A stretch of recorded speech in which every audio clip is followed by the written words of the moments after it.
How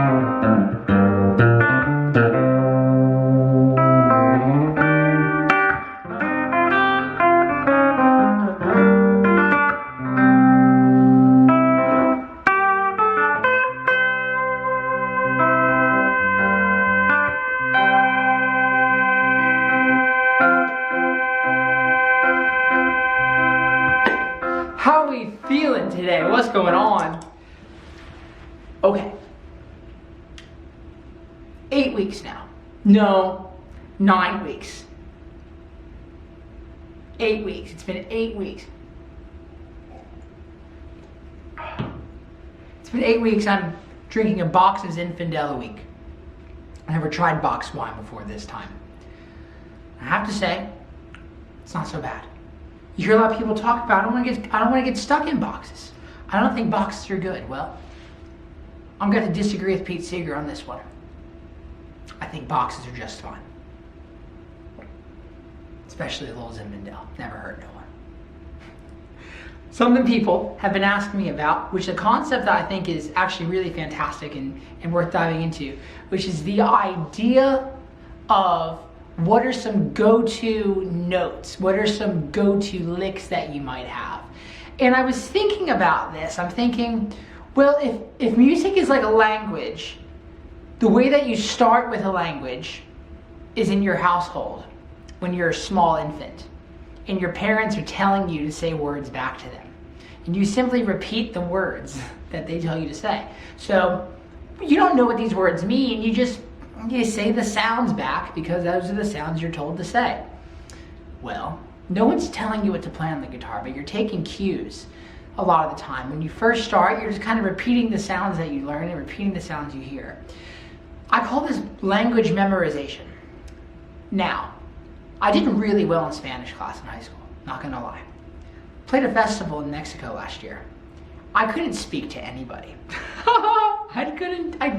I was a fool. I was trying to communicate with people at the tourist shop, try to buy sunscreen because I'm really pale, and it didn't work.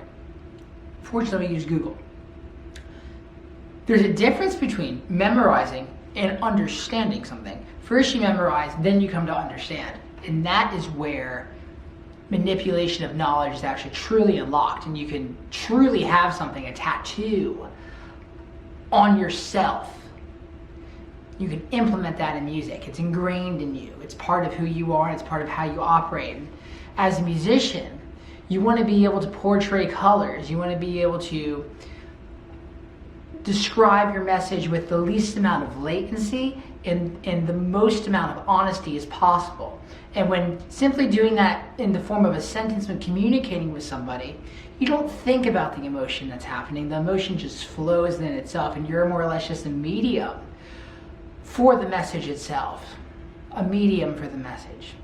So how do we unlock that with music? So I do have go-to licks, only because I understand the language. I have go-to things that I say to somebody when I say hello. But it's because I don't think about saying, hey, hi, or yo, or howdy, or what's shaking. It depends on who I'm talking to and how I'm feeling. And so I understand the language. And so with music, the first way, at least for me, that I was starting to understand the language, as opposed to just having memorized ideas, was understanding things as scale tones. So, some go-to licks that help with your phrasing. An idea is that if you land on scale tones, a lot of the time, that's going to be a really fruitful thing for your message. So check this out. Say we have a really simple chord progression going on. Say we simply just have something that's like key of A to E minor. Let me tune that B string first. Good God. Let's see.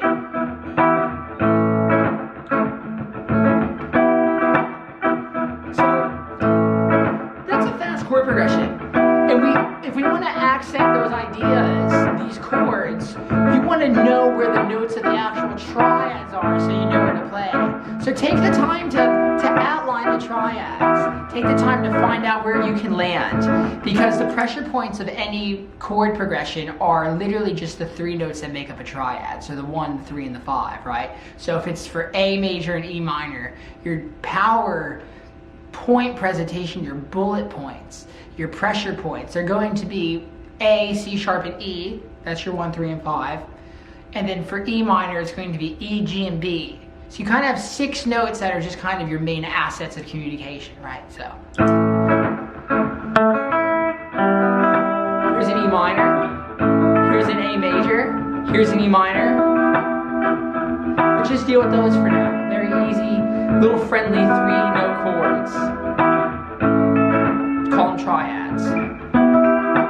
Just deal with it. Here we go. So you got 7, 6, 5, 5, 4, 5, 11, 9, 10, 9, 9, 8. So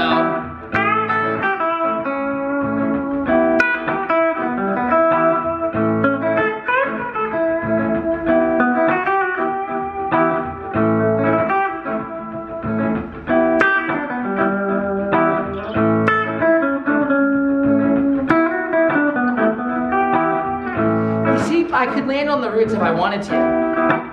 It could be nuts.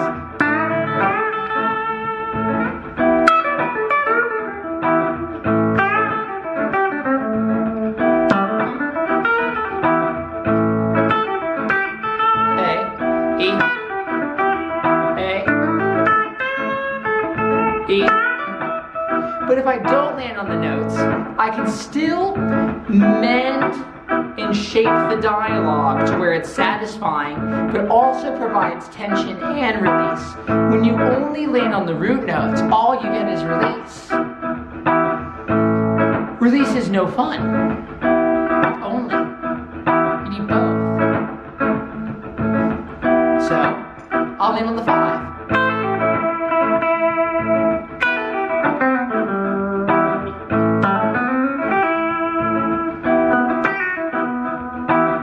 Land on the 3.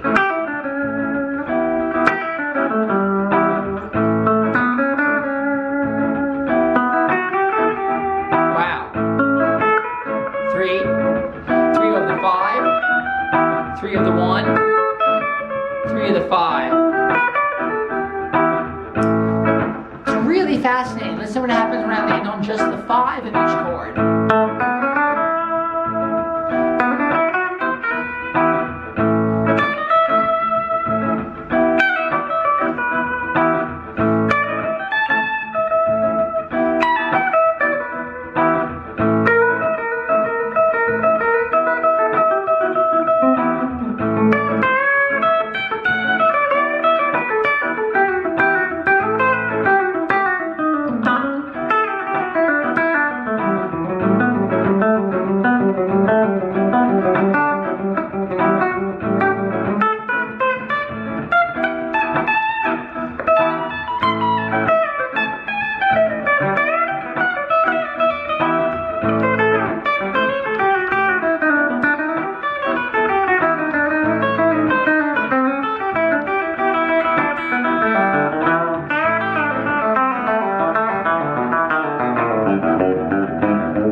Really endless.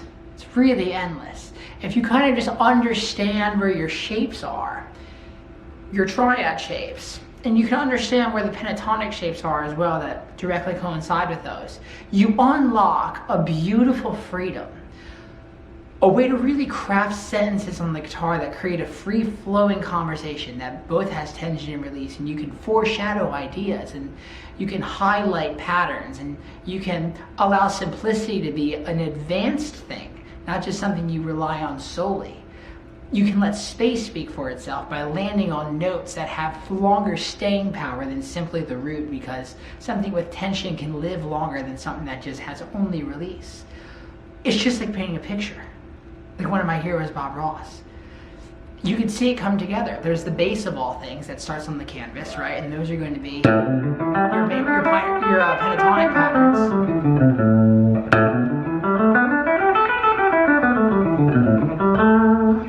But then you can add in shapes, and you can add in hues, you can add in tones, and you can add in strokes. And these on the guitar, these would be bends, these would be triads, these would be ghost notes, these would be pedal steel bends, stylization. Without the canvas, it means nothing. But with just a canvas, it's not very attractive to look at, or in our case, it's not very attractive to listen to. It all works together. Learn it piece by piece. Build it brick by brick. No David Gilmour pun intended. Thank you guys for watching.